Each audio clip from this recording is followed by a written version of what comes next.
I'm very happy to be here, and I'm very thankful to Joel and Nancy, as always, because they put on such a good show.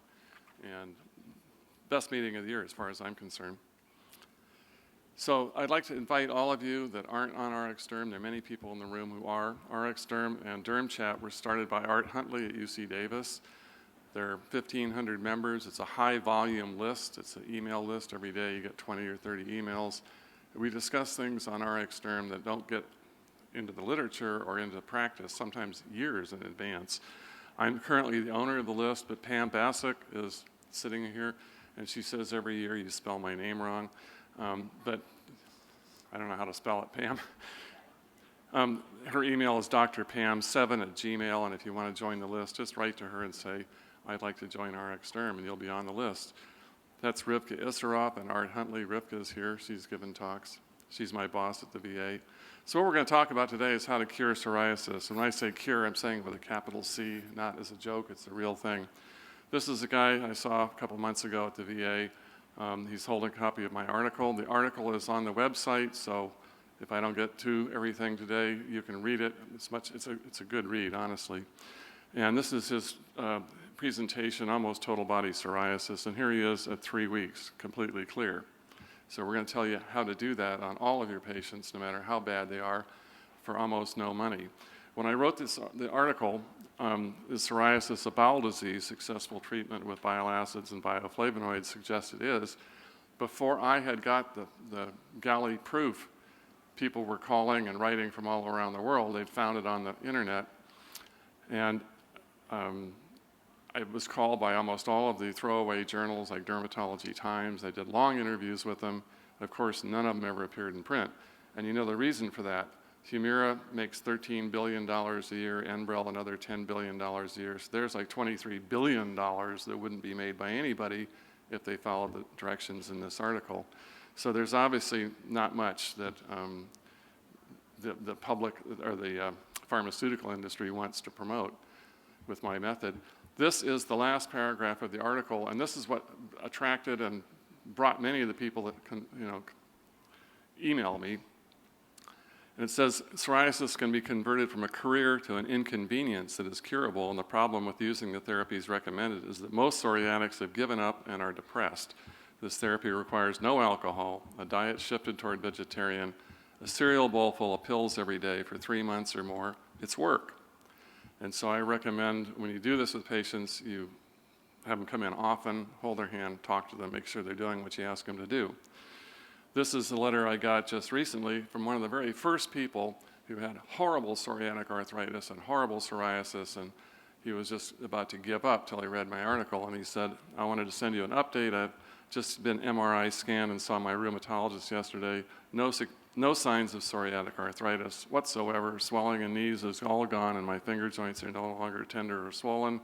She even doubted the original diagnosis. I have no doubt that the bile, etc., has kicked the arthritis into remission. My digestion and remaining symptoms became even better after kicking gluten. I now continue to take bile with large or fatty meals only. So that was a nice thing. The talks I give are not real exciting, but I think that they're what I call prescient. They usually come true years after I talk about them. At the 1995 AAD, I gave the What's New in Dermatology talk, and in that talk I recommended the use of pentoxifylline and dexamethasone for treatment of diseases that might be due to TNF-alpha. And after the talk, people came up to me and said, were you smoking something illegal before you wrote this talk? They didn't believe TNF-alpha had anything to do with anything, but in that talk I mentioned psoriasis, pyoderma gangrenosum, and many others. And basically, Trentol, pentoxifylline, blocks RNA, messenger RNA accumulation, and dexamethasone is a different mechanism of action. So the combination of the two blocks all TNF. If you want to treat a patient with TNF inhibitors, biologicals, try this first to see if it's going to work or not.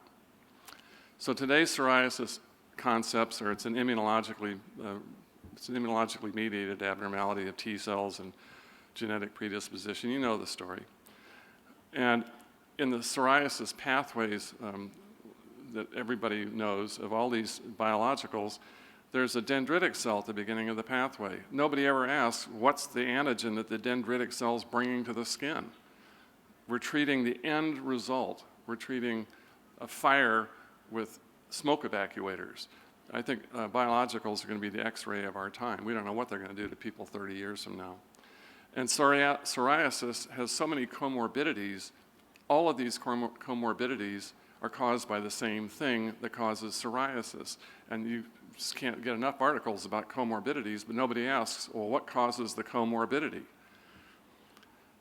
How did I get the idea for all this? It started in my practice in 1975 when I saw fat ladies who had arthralgias, cryoglobulinemia, high sed rate, papulopustules, erythema nodosum. And these people had the bowel bypass syndrome, and I discovered this syndrome, and I tried to figure out what caused it.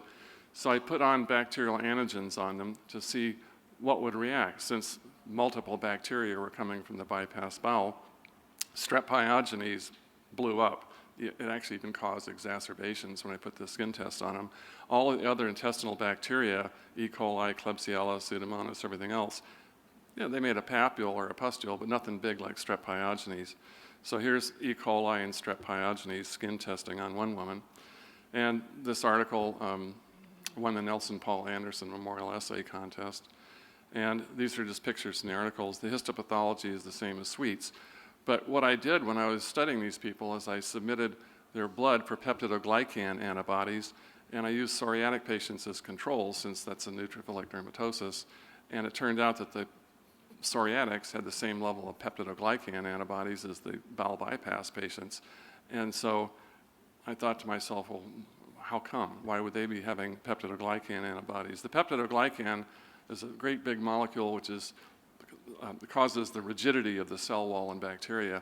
All gram-negative and most gram-positive bacteria have exactly the same peptidoglycan. The only difference is the little peptide side chain between them.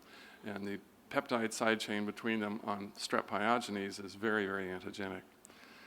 The properties of peptidoglycans include a lesion-enhancing activity and localized Schwartzman reaction. This is what causes pyoderma gangrenosum. So at the end of this talk, when you read my article, if you have a patient with pyoderma gangrenosum, you'll know what caused it and how to treat it. Subsequent to my thinking about this, a whole bunch of articles came out. This one from 2005 on the incidental detection of strep pyogenes DNA in psoriatic skin, another one on peptidoglycan and peptidoglycan-specific Th1 cells in psoriatic skin lesions. These are in the scales. And people began to think, well, maybe peptidoglycan has something to do with psoriasis. And peptidoglycan is from the cell wall of bacteria, and it has very specific effects that are different from endotoxin, but the two are linked. Peptidoglycan and lipopolysaccharide molecules link, and they float around in the circulation together. And so you almost can consider them one. Endotoxin and peptidoglycan do very much the same thing. And acute psoriasis and endotoxemia have many similarities, including fever, leukocytosis, capillary permeability, elevated liver enzymes, et cetera. So a very first episode of psoriasis is sometimes like sepsis. The first time I gave this lecture was 1981, and this is a diagram from my lecture at that time. And I'm just going to tell you right now, nothing has changed since then except my understanding of how to treat psoriasis and all the comorbidities that go with it, since they're all caused by the same thing that causes psoriasis. Peptidoglycans cause atherosclerosis. This is a 177-page review article, exhaustive, it's like a book, it's that thick, on tracking peptidoglycans to the arterial cell walls and showing that they are the stimulus for inflammation in the cell walls. Patients with psoriasis have circulating IgA immune complexes. They have endotoxemia, as described in several articles. Recently, this was 2015, patients with psoriasis were shown to have bacterial DNA in their blood, and I won't go through all these because time's really, really limited, but the bacteria in the blood were coliform. E. coli was the main one. So far, we have, in this 10 minutes, peptidoglycan antibodies, peptidoglycans in the skin, strep pyogenes in the skin, bowel bacteria in the blood, IgA immune complexes floating around in all psoriatics, and endotoxemia. So endotoxemia, in my article, all the references is the cause of all the psoriatic comorbidities. Emulsified lipids increase endotoxemia. If you take emulsified lipids, they promote endotoxemia. And endotoxin can activate platelets. This is why eating ice cream before surgery prevents bruising. They promote colitis and the metabolic syndrome. When rats were given low concentrations of carboxymethylcellulose and polysorbate 80, they got metabolic syndrome, atherosclerosis, hypertension, and obesity. These are all in the article that you have. Orange juice neutralizes the pro-inflammatory effects of a high-fat, high-carbohydrate meal and prevents endotoxin absorption and increase toll-like receptor expression. So I've mentioned this article in previous talks here. This is a graph from the article. The bottom line is what happens if you take orange juice with a high-fat, high-calorie meal. The top two lines are where they gave the patients water with glucose in it and just glucose by itself. They didn't cause endotoxemia, or they did cause endotoxemia, but the orange juice didn't. So the conclusion was glucose and water and the high-fat, high-calorie meal induce oxidative and inflammatory stress, increase in toll-like receptor expression, plasma endotoxin. The gut in alcoholism and in psoriasis is almost exactly the same, and that's all described in my article. If you look at the gut as just a tube, in this tube, the amount of bacteria progresses and the amount of bacterial variability progresses from the top to the bottom. So in the jejunum, you have like 10 to the 3 particles of bacteria per ml. In the ileum, you have like 10 to the 7th. In the colon, you have 10 to the 11th to 10 to the 14th particles. And that is when we measure the microbiome, we're measuring the bottom of that fecal stream, not uphill. There's small intestinal overgrowth in both psoriasis and alcohol. And in both these conditions, in the jejunum and ileum, you have coliform bacteria in almost the same concentration you have in the bowel. So they're so similar that they overlap. So the Russians have done a lot of work on this. They're the only ones that have actually gastroscoped people and measured the bacteria in the small intestine. And these articles, they're so full of just lists of bacteria and stuff, I won't bother you with them. Because as I said, you have this tube with a microbiome in it, and then you have stuff getting out into the circulation. So all that stuff in the microbiome is a big conversation piece now. Patients with psoriasis have increased intestinal absorption of things. They have more patients with inflammatory bowel disease with psoriasis. Psoriatic patients have abnormal livers. This article mentions 59%, but in early articles by Eade and others, when they did liver biopsies in patients with ulcerative colitis, almost all of them had cirrhosis that wasn't detected by enzymes. And in this study, early on study, when they were looking at patients before and after liver biopsies, before methotrexate and after, they found the psoriatics all had abnormal livers before. They have abnormal livers anyway before you give them methotrexate. And the Russians did this study where they took 213 psoriatics and they diagnosed bile and liver disease in 67 out of 88. And they have increased lithogenicity and decreased bile acids, psoriatics do. So this is where we get to the treatment part, and time's rushing by.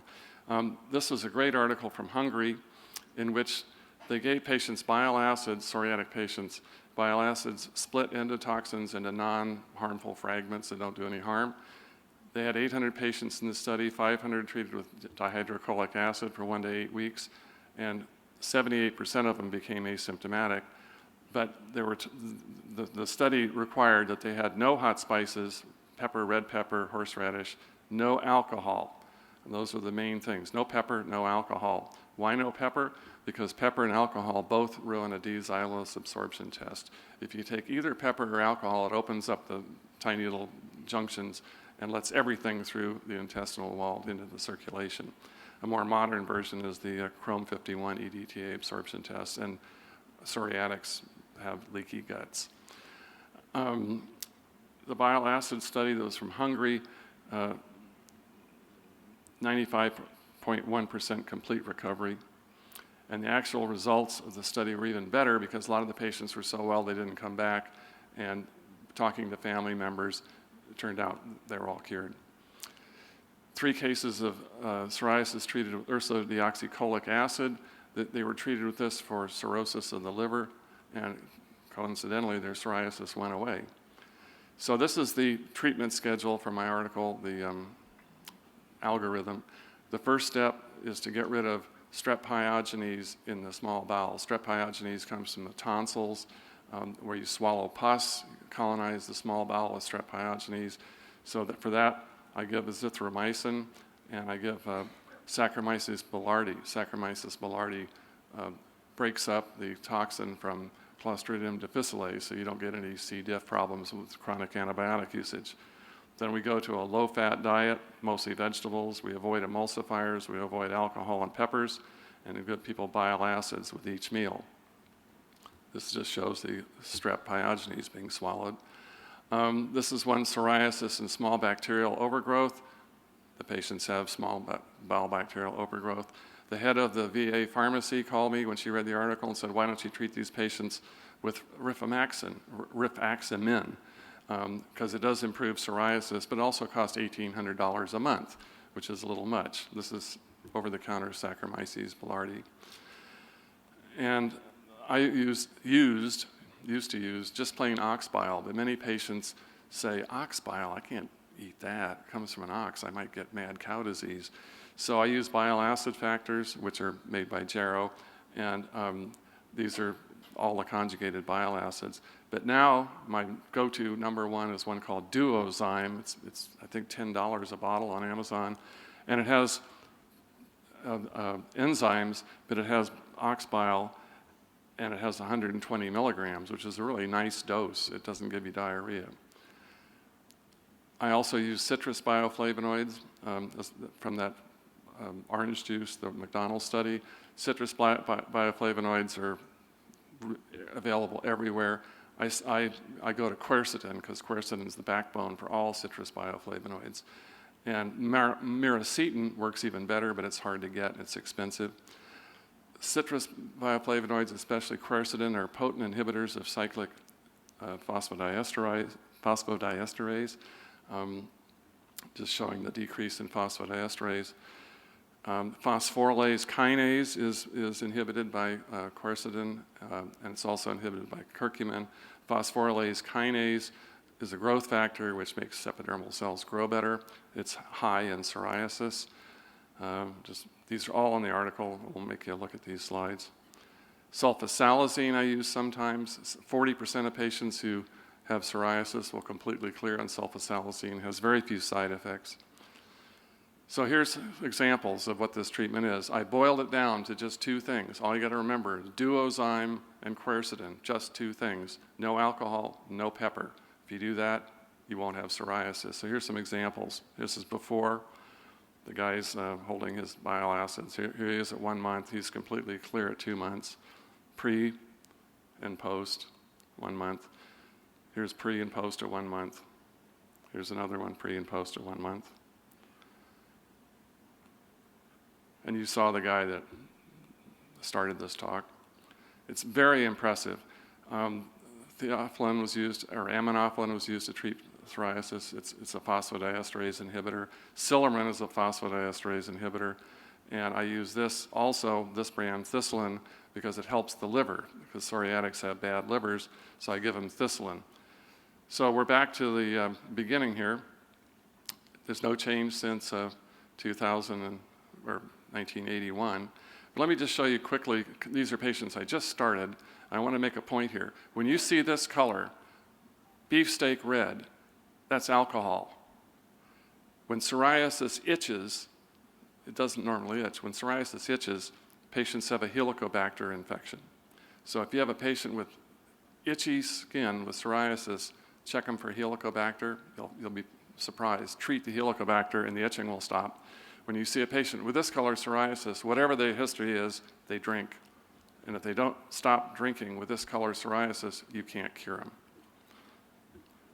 But all of this is spelled out in a good story online at the website for this meeting. Thank you.